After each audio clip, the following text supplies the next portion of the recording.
आज का हमारा जो बहुत ही सुंदर एक प्राकृतिक नियम का जो एपिसोड है वो है कारण कार्य का सिद्धांत। Without the reason there is no effect at all. For any activity which is going to happen, there should be some reason behind it. Without the reason, nothing can happen. कारण के बिना कार्य नहीं होता है, यह एक प्राकृतिक नियम है।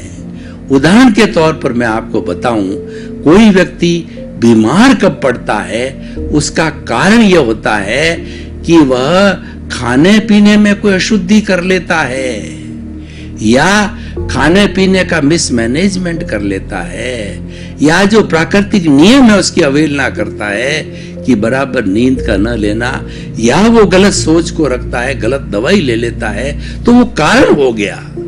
उस कारण के जो है वो कार्य रूप में परिवर्तित होता है। जब वो बीमार होता है तो वो कार्य हो जाता है। उदाहरण के तौर पर देखिए कि जो तालाब की चिकनी मिट्टी होती है वह कारण है, वह उपादान है। उस कारण को साथ लेकर के चौक वगैरह डंडा घुमा करके जो कुम्हार होता है वो सुराही के रूप के अंदर और जो है आपकी मटकी वगैरह जितनी अच्छी अच्छी पानी को ठंडा करने की चीजें वो बना देता है। तो मिट्टी कारण है, घड़ा वह कार्य है। उदाहरण के तौर पर आप देखिए, कोई बच्चा, आजकल कंपटीशन का युग है, तो कंपटीशन के युग के अंदर बच्चा अच्छी तैयारी करता है, तो तैयारी करना वो कारण है और उसके बाद वो मेरिट में आता है। चाहे वो इंजीनियर की हो, चाहे चार्टर्ड अकाउंटेंट की हो, चाहे डॉक्टर की मेरिट उसमें आता है, वो कार्य है। तो परिणाम होता है वो कार्य होता है और जो विधि की जाती है वो कारण होता है। तो भाई और बहनों, ये सब जो है सारा प्राकृतिक नियम से दुनिया संचालित होती है। ये सार्वभौम सत्य है, ये यूनिवर्सल ट्रुथ है, ये सनातन सत्य है और ये कुदरती रचना और कुदरत का कानून है, उसके तहत ये चलता है। उससे हमको प्राप्ति क्या होगी? उससे हमको प्राप्ति होगी शाश्वत सुख की। अगर हम कारण कार्य सिद्धांत को हृदयंगम करते हैं, आत्मसात करते हैं, इस पर विश्वास करते हैं, इस पर श्रद्धा करते हैं, तो हमको क्या मिलेगा? शाश्वत सुख मिलेगा। कैसे मिलेगा हम आपको बताना चाहते हैं। देखिए, आपका उद्देश्य है यानी आपका कार्य है कि मुझे शाश्वत सुख मिले, तो उसके कारण को ढूंढना पड़ेगा कि शाश्वत सुख कहां पर है। शाश्वत सुख जो है बाहर किसी चीज में नहीं है। दुनिया के जितने भी साधन हैं, मुख्य रूप से रोटी, कपड़ा, मकान, शिक्षा, चिकित्सा, ये जितने साधन हैं, ये सब हमारे साधन है और इसका हम उपयोग करते हैं। ये हमारे लिए बहुत उपयोगी है। उसके बिना किसी भी प्राणी का जो है जीवन नहीं चल सकता। ये सारे कारण हैं और इनको हम लेते हैं तो हमारा कार्य है। ये जो हमको मिलता है इससे, ये टेम्परेरी सुख मिलता है। भोजन, अच्छा भोजन मिला, थोड़ी देर सुख मिला।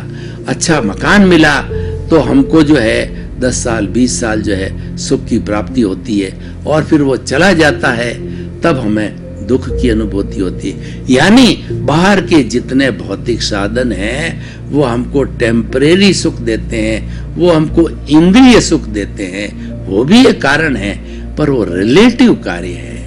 तो हमें तो रियल कारण में जाना चाहिए। रियल कारण में जाने के बाद ही हमको रियल कार्य मिलेगा। रिलेटिव में जाएंगे तो रिलेटिव हमको कार्य मिलेगा। तो रियल और रिलेटिव का जो सिद्धांत है वो कार्य कारण से जुड़ा हुआ सिद्धांत है। हम शरीर की बात करें तो ये शरीर रिलेटिव है। रियल क्या है? इसके भीतर जो शुद्ध आत्मा परमात्मा विराजमान है वो ही हमें बुला रहा है। उसी से हम हरकत करते हैं, उससे हम खाना पीना, उठना बैठना, सोना और सारी गतिविधियां मन वचन काया की है उसकी हाजिरी से होती है, उसकी प्रेजेंस से होती है। तो वो मुख्य कारण हो गया। उसकी हाजिरी से ये सारा कार्य हो रहा है, तो कार्य हो गया। तो वो हमारा रियल है। तो हमें रियल और रिलेटिव को बहुत समझना है। रियल रिलेटिव को समझते ही कारण कार्य का सिद्धांत जो है हमें तुरंत ही मालूम पड़ जाएगा। अब हम थोड़ा व्यवहार जगत की बात करें कि जिस समाज, मनुष्य एक सामाजिक प्राणी है और वह समाज के बिना नहीं रह सकता, क्योंकि उसको जो है रोटी, कपड़ा, मकान, शिक्षा, चिकित्सा, बेसिक सुविधाएं चाहिए, वह उसको समाज से मिलती है।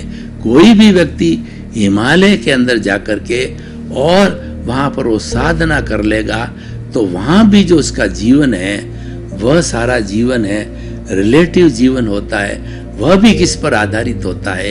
एकांगी जीवन वहां भी नहीं जी सकता, उसको वहां भी कोई रोटी देने वाला चाहिए, कपड़ा देने वाला चाहिए, पानी देने वाला चाहिए, शैया देने वाला चाहिए। तो ये सारी दुनिया सापेक्ष है, रिलेटिव है, और उस रिलेटिव के कारण ये कार्य कारण का सिद्धांत बना है। आप देखिए, एक व्यक्ति बड़ी फैक्ट्री खोलता है और फैक्ट्री खोल के उसमें मास प्रोडक्शन करता है और मास प्रोडक्शन करके सेल करके रेवेन्यू कमाता, प्रॉफिट कमाता है, तो ये फैक्ट्री कारण हो गया और धन की प्राप्ति करना वह कार्य हो गया। अब कोई भी व्यक्ति जो है वह शादी करता है तो शादी होना एक कारण हो गया और शादी के बाद संतानोत्पत्ति होती है और वो संतान को पैरों पर खड़ा करता है और खड़ा करके और वो अच्छा नाम रोशन करते हैं, वो समाज में भला करते हैं, ये कार्य हो गया। आप किसी भी चीज को उठा के देख लीजिए, आपको कार्य कारण कारण कार्य का सिद्धांत आप उस पर लागू होगा और आपको मान्य करना पड़ेगा। कारण होता है कई बार कार्य में परिवर्तित होता है, कार्य होता है वो कारण में परिवर्तित होता है। उदाहरण के लिए देखिए कि हमारा जो ये जीवन है उस जीवन के अंदर जो कुछ भी हम पूर्व जन्म के अंदर भाव कर्म करके आए हैं वो भाव कर्म कारण है, और इस जीवन के अंदर वो भाव कर्म करने वाला कोई दूसरा था, शरीर था, और इसको भुगतने वाला ये शरीर है। तो ये कारण के रूप में बदल जाते हैं, ये द्रव्य कर्म में बदल जाते हैं। तो भाव कर्म कारण है, द्रव्य कर्म है वो कार्य है। उस द्रव्य के अनुरूप जो है हमारा जो है वो सारा चलता है। ये जो हमारा उदय है और प्रारब्ध है उसके अनुरूप चलता है। उदय प्रारब्ध है वो कारण कार्य के सिद्धांत के ऊपर चलता है। देखिए कैसे होता है कि जब बच्चा जन्म लेता है, जन्म से ले जा करके मृत्यु तक, जब इस सृष्टि में 84 लाख जीवा योनि के अंदर सारे प्राणी अपने उस हिसाब से वो जन्म लेते हैं, उसके पीछे कारण क्या है? उसके पीछे कारण ये है कि उसने जो है अपना राग द्वेष को अर्जित किया है, उसने कार्बन शरीर को बढ़ाया है। तो वो कार्बन शरीर है वह वापस जब उदय में आएगा, वापस एक्शन में आएगा तो वो कार्य रूप में परिणत हो गया।